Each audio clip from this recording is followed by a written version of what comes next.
नमस्कार। Breaking fast समाचार में मैं फिर से आपका स्वागत करता हूं। और जैसा कि लगातार देखा जा रहा है, जो वीकली क्लोज का मुद्दा है गरमाया हुआ है और दो गुटों में जो दुकानदार है या जो व्यवसायी है दो गुटों में बंट चुके हैं। और कल देखा गया था कि दिल्ली बाजार मर्चेंट एसोसिएशन का जो कार्यालय है उसके आगे एक जो परिस्थिति हुआ था, जो हम पूरा दृश्य दिखा चुके हैं। और इस पूरे विषय को लेकर जो चैम्बर ऑफ कॉमर्स तिनसुकिया के जो national chamber of commerce Tinsukia के जो अध्यक्ष है, सभापति है, मेरे साथ उपस्थित है और थोड़ी जानकारी जो टेक्निकल है मैं जानकारी उनसे आज जानने के लिए उपस्थित हूँ। सबसे पहले आपका स्वागत करते हैं। धन्यवाद ललन जी। मनोज जी, मैं थोड़ा टेक्निकल जो जानकारी है, हालांकि जनरली जो है बातें जरूर निकल कर आ रही है, लेकिन एक्चुअली टेक्निकल क्या है जो ये मुद्दा है, कानून जो है, कानून क्या कहता है कि कोई ऐसा निर्धारित दिन है क्या कि जिस दिन बंद करना है, या इस तरह का जो फरमान जारी किया गया? जहाँ तक मेरी जानकारी है इस विषय में, कानून एक ये कंपल्सन ज़रूर है कि हमें इस हफ्ता में एक दिन बंद रखना है। दिन कोई निर्धारित दिन के लिए ये कानून ने व्यापारी को अधिकार दिया है कि एक निर्धारित फॉर्म के जरिए डिक्लेरेशन देता है लेबर डिपार्टमेंट को व्यापारी कि मैं इस दिन बंद रखूँगा।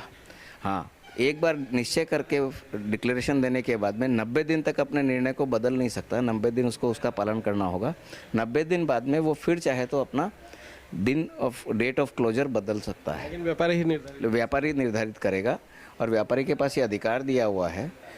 कुछ केसेस के अंदर में नीचे में जाके कहीं एक जगह ये भी लिखा हुआ है कि the labour inspector may also decide कि कुछ एक पर्टिकुलर एरिया को किसी निर्धारित कारणों की वजह से वो एक डिसाइड कर सकता है कि बंद करें, लेकिन वो किसी भी तरह से इन्फ्रिंजमेंट ऑफ ट्रेडर्स राइट नहीं होना चाहिए। और नॉर्मली देखिए, व्यापार तिनसुकिया शुरू दिन से ही पूरे इस एरिया को फीड करने वाला एक मार्केट था। वो पूरा अरुणाचल को, आसपास के ज़िलों को, आसपास की बड़ी मार्केट को भी तिनसुकिया ही फीड करता आया है। तो तिनसुकिया का जो स्ट्रक्चर बना बंद करने का, वो इस तरह से बना कि आसपास के व्यापारी वर्ग यहाँ आकर के व्यापार कर सकें, अपना पेमेंट कर सके, अपना निपटारा कर सके सभी कामों का। किसी भी तरह का कोई डिस्प्यूट है उसका निपटारा कर सकें, पेमेंट दे सकें, माल परचेज कर सके जो शॉर्टेज हो गया। तो आसपास के बाज़ारों का बंद होने का दिन और यहाँ के बंद होने का दिन डिफरेंट होता है। जो सरकारी कार्यालय है प्राय संडे को ही बंद रहता है। जो विशेष तौर पर सरकारी इस तरह का काम होता है, चाय बागान हो या इस तरह का प्रतिष्ठान जो है, संडे को ही क्लोज रहता है। और उसी दिन लोगों को मौका रहता है, जो कर्मचारी है, विशेष तौर पर कर्मचारी, संडे को बाजार करने का।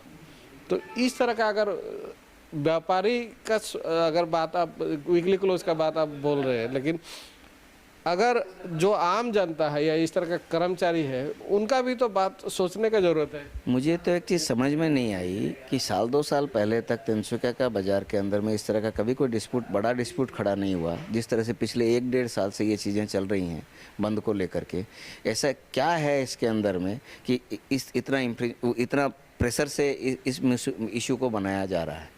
इसके पहले तो कभी ऐसा, मैं तो 28 साल से व्यापार कर रहा हूँ यहाँ पे, मुझे तो आज तक ऐसी असुविधा नहीं हुई कि बंद करना है। कभी कभी व्यापारियों में ऐसा भी होता है, भाई कहीं बहुत दूर से कोई व्यापारी आ रहा है, मेरा संडे को बंद ही है मान लीजिए, तो उसको माल मैं खोल के नहीं दूँ क्या?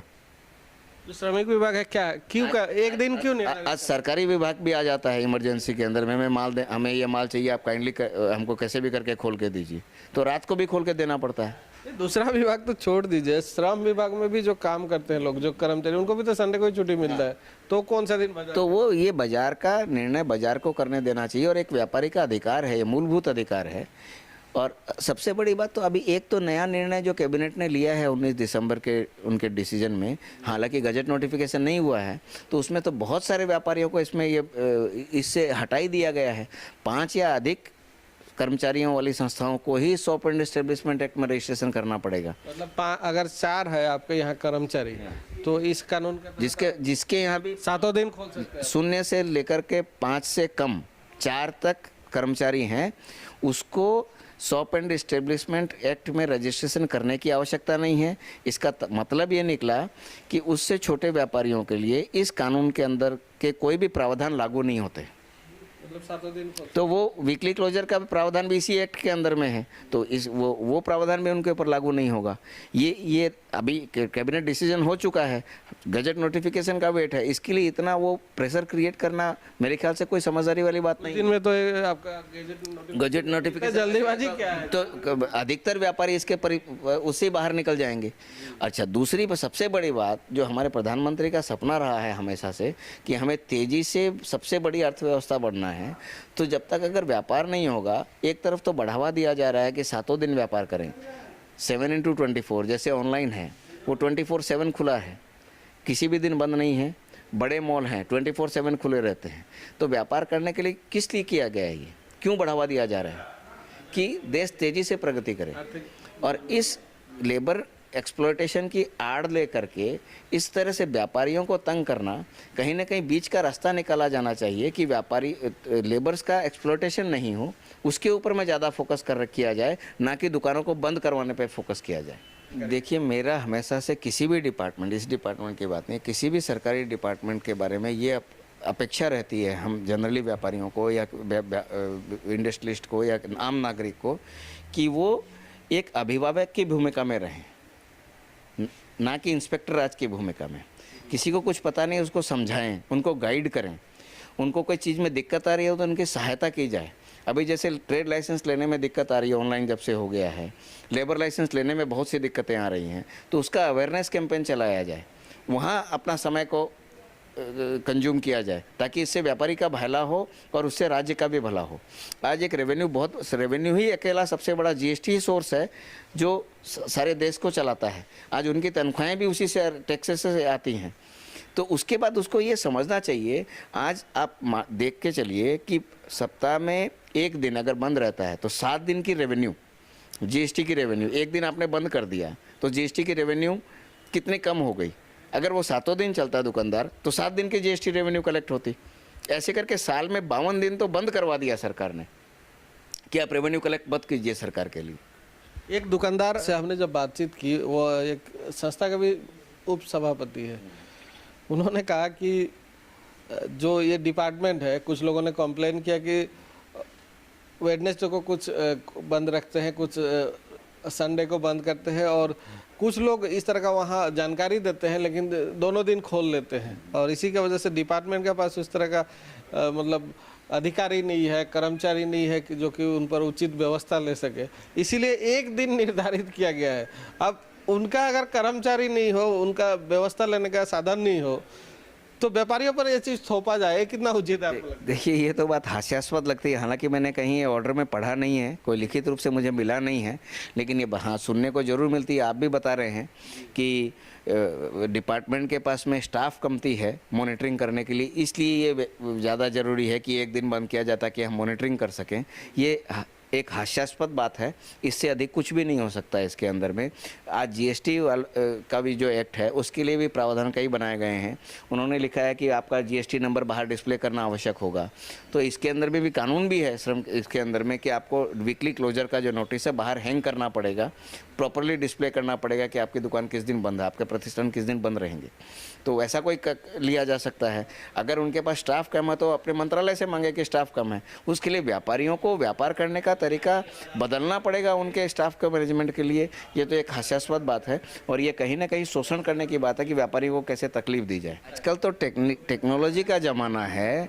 आज टेक्नोलॉजी के माध्यम से श्रमिकों को ये अधिकार देना चाहिए, एक पोर्टल बना देना चाहिए सरकार को कि श्रमिक अपना रजिस्ट्रेशन खुद करें उसमें, और उसमें किस दुकान में काम करते हैं उस दुकान का नाम लिखें, तो वो वेरीफाई करने का बहुत आसान तरीका है। श्रमिक तो झूठ नहीं बोलेगा अपना इंटरेस्ट को बचाने के लिए। तो श्रमिक अपना रजिस्ट्रेशन, आज मेरी दुकान के अंदर जितने स्टाफ है उनको ये मौका दे सरकार कि भाई आप अपना रजिस्ट्रेशन कीजिए, किस दुकान में काम करते हैं, आपकी तनख्वाह क्या है, आप कितने बजे से कितने बजे तक काम कराया जाता है, तो सबका डिक्लेरेशन ले। तो एक उनके पास में डेटाबेस बन जाएगा कितने श्रमिक हैं और कितने श्रमिकों का शोषण हो रहा है, कहाँ क्या डिसोबे हो रहा है, कहाँ ओबे हो रही है, कौन जेन्युइन बिजनेसमैन है, कौन इंजेन्युइन बिजनेसमैन है, सारा डेटा तो उनका निकल के आ जाएगा। और उससे टोल फ्री नंबर भी तो जारी कहीं ना कहीं शोषण श्रमिकों का शोषण भी बंद होगा। और टोल फ्री नंबर के कोई भी व्यापारी व्यापार करके कमाने में इंटरेस्टेड है, किसी श्रमिकों का शोषण करके कमाने में इंटरेस्टेड नहीं है कोई। वो हिस्सेदार है, हमारे श्रमिक उनका हिस्सा है। आज वो काम करते हैं, उसके वजह से दुकान चलती है, कस्टमर से बिहेव अच्छा करते हैं तो कस्टमर दुकान में आते हैं। तो श्रमिकों के शोषण का तो सोच भी नहीं सकते दुकानदार। तो ज़बरदस्ती की तोहमत लगाई जाती है, कैटेगरी में खड़ा किया जाता है श्रमिकों को। श्रमिकों के उचित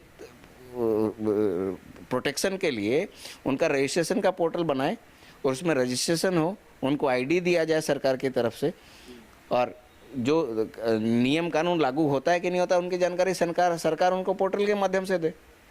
आजकल तो छोटे से छोटा आदमी भी, मेरे यहाँ के अंदर में छोटा से छोटा पियोन भी आजकल स्मार्टफोन रखता है और वो ऑनलाइन शॉपिंग करता है, अपनी आवश्यकताओं की चीज़ें सारी पूरी करता है उसमें। तो ऐसा नहीं है कि अब दुकान तो आने की उनको तब हाँ, जरूरत ही नहीं। वो सारा अपना डिजिटल पेमेंट से काम करने लगे हैं। तो ऐसा नहीं है कि उनको किसी चीज़ की जानकारी नहीं है। तो आज सारे श्रमिकों को वो सुविधा उपलब्ध कराई जाए, सरकार अपना उस क्षेत्र में काम करे, व्यापारियों को उंगली करके का कोई मतलब नहीं निकलता। ये मैं किसी भी तरह से इस चीज़ का समर्थन नहीं करता। मैं हमेशा ही सारे विभागों को एक अभिभावक के रूप में देखना चाहता हूँ। नहीं, आज जो वोटिंग करा रहे हो तो संस्था को भी जिम्मा दे सकते हैं कि आज आपका जो एरिया है यहाँ वेडनेसडे को बंद अगर है तो आप वो अगर कोई खोलता है तो हमें इन्फॉर्म करें। तो आसान है, एकदम बिल्कुल आसान है। किसी को भी फोटो डाल करके मैसेज करने का नंबर जारी कर दीजिए, किसी ने दुकान इलीगल खोल रखी है तो उसमें व्हाट्सएप कीजिए, उनका इन्फॉर्मेशन साइलेंट रखी जाएगी, सीक्रेट रखी जाएगी। एक संस्था के एक अध्यक्ष होने के नाते आप क्या मैसेज देना, जो साधारण लोग हैं, जो व्यापारियों में जिस तरह का जो आज मतभेद हो चुका है, क्या मैसेज देना चाहिए? भाई किसी ने भी किया हो, 1.5-2 साल पहले तक ऐसा कोई दिक्कत नहीं था तिनसुकिया समझ बाजार के अंदर में, अभी ये दिक्कत आ रही है। तो व्यापारियों को चाहें कि वो एकजुट होकर रहें, हमेशा से पड़ोसी उनको ही रहना है, एक दूसरों को ही रहना है। तो मतभेद पैदा नहीं करें और अच्छे से व्यापार करें और समय की नज़ाकत को भी समझें। और विभाग से भी ये अपेक्षा है, प्रशासन से भी अपेक्षा है कि इस मामले को अविलंब संज्ञान लेते हुए इसका निराकरण करें, जल्दी से जल्दी निराकरण करें, ताकि इस तरह की सिचुएशन पैदा ना हो व्यापारिक समाज के अंदर में। जी मनोज जी, आगे भी हम कोशिश करेंगे कि और भी थोड़ी बातें जानकारी ले आपसे। फिलहाल जो आपने काफ़ी जानकारी जो हमें चाहिए थी या जो दर्शकों को हम देना चाहते थे, आपने जो हमें दिया, बहुत बहुत धन्यवाद। धन्यवाद ललन जी, और आपके दर्शकों को भी बहुत बहुत धन्यवाद। और ये थे मनोज बजाज जी, और जो national chamber of commerce Tinsukia के अध्यक्ष है, और कुछ खास जानकारी जो हमें दर्शकों को देनी थी और उनसे कुछ जानकारी जो लेकर हमने दो दर्शकों को पहुंचाई। उम्मीद है कि लोगों को राहत मिली होगी और जो कानून है, कानून के बारे में थोड़ी जानकारी जो है हम उन तक पहुंचा सके हैं इस इंटरव्यू के जरिए, और आगे भी कोशिश करेंगे कि और भी लोगों के पास जाए और इस पूरे विषय को लेकर प्रतिक्रिया हम आप तक पहुँचाएँ। फिलहाल मैं लूँगा विदाई, फुर्सत बने रहिए, आप देखते रहिए वेगीफल समाचार।